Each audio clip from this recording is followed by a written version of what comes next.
మాకు 12 సంవత్సరాలు అవుతుంది. ఎక్కడ తిరిగినా కానీ ఎక్కడైనా అవుతుంది అన్నదే కానీ అవుతలేదు. కాకపోతే యూట్యూబ్లో చూసి గంగావ ఛానల్ చూసి సింగపూర్ నుంచి నేను ఇక్కడికి వచ్చినాను. చూసి 2 నెలల కోసం వచ్చి 1 నెల ఎక్కువ వేసుకుని 3 నెలలు ఉన్నా.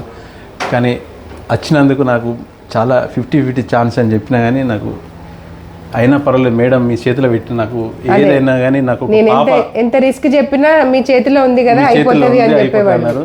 నాకంటే ఎక్కువ నీకే నమ్మకంగా ఉండే. నాకు నమ్మకం కలిగింది. ప్లస్ మీరు నాకు ఒక తల్లిని కావాలి అంతే, మేము తల్లిదండ్రులను కావాలని చూపించారు. మంచి పాజిటివ్ వచ్చింది, మంచి సక్సెస్ అయింది మేడం. మీకు ఎప్పటికీ ఒక దేవుని కన్నా ఎక్కువ మీరు రుణపడి ఉంటాం.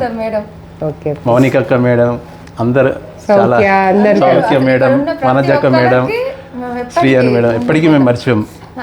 నిజంగా ఇది ఒక కళలాగా అనిపిస్తుంది. రియల్గా చెప్తున్నా మేడం.